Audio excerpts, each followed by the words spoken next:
Hey, this is Live with Pixel Soup Games, and today for our first impression, we'll be looking at Will You Snail. The video will be divided into two sections, with the first section being our commentary, followed by our takeaway from playing the game.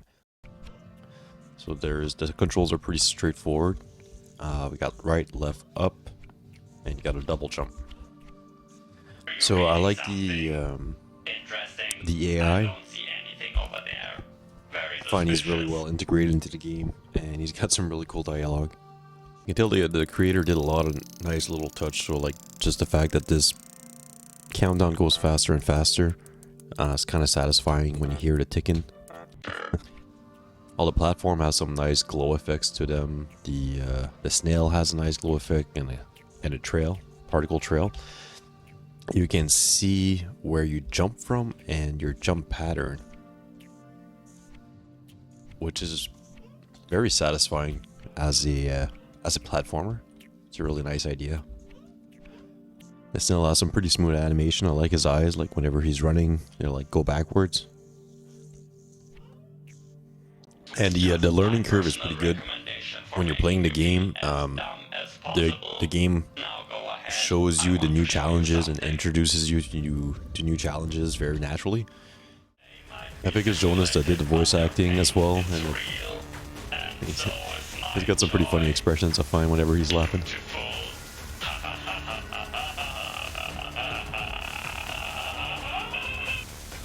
I love it. Alright, so this here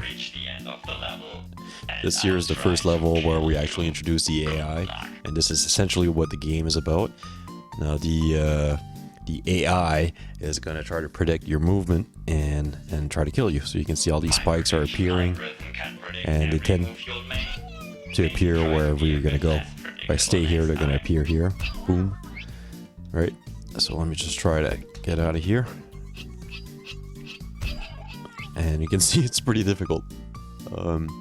This, I believe, actually was the first level design that he did about 4 years ago, where he just developed a concept of this game, and this was the level. It's kind of cool to see that it's still in the game. Yeah, this is pretty fucking hard.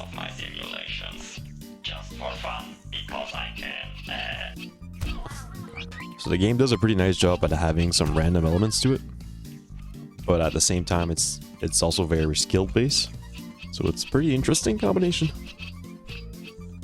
Whoa!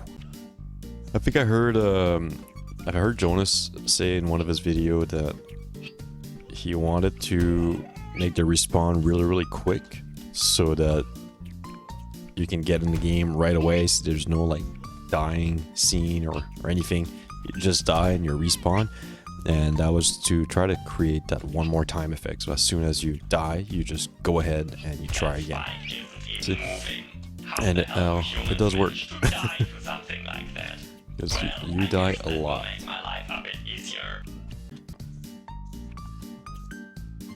I wonder how much time you took like crafting these levels, because everything is just where you don't want it to be.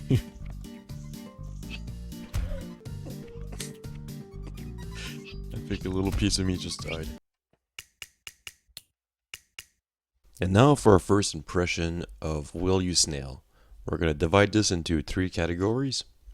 The first categories are going to be concrete things, such as controls and visuals. The next one's going to be more abstract, such as the feel of the game and the story. And the last thing is what I'm going to call the wild card, which makes the game unique and stand out among its competition. So the first thing we're looking at is the visuals. They were great. The bloom and the light effects on all the platforms and sprites are really well implemented, and each level has a consistent color palette to it as well. 4 out of 5. The music is nice, it fits the game well, but also not a selling point. 3 out of 5.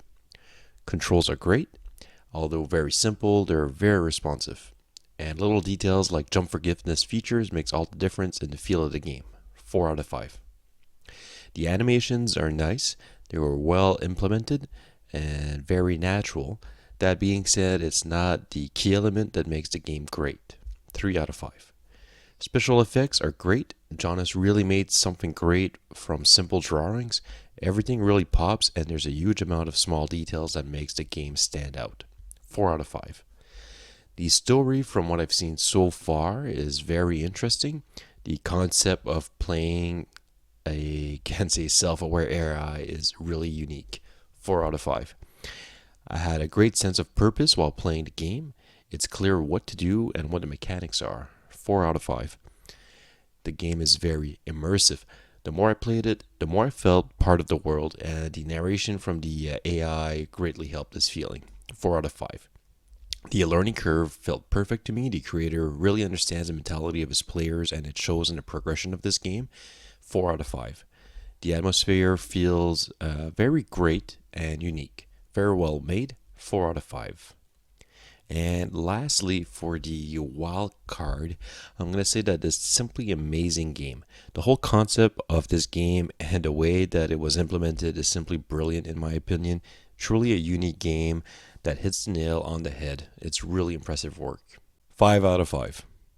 As far as our takeaways for this first impression of Will You Snail, the first thing we want to take away into our own game is immersing the player with a tutorial that is part of the story so it feels natural. We don't want to waste too much time on the death scene whenever a player dies to bring the player right back into the game and give that feeling of wanting to try just one more time. And the last thing is that we found out is that taunting the player is actually a really engaging way to interact with your player and make them want to play a little bit more. The main thing we want to bring is immerse the player with the tutorial that is based off the story. That's going to be our key focus in our next update of our game, which we're calling right now Cave Woman, which is also a 2D platformer.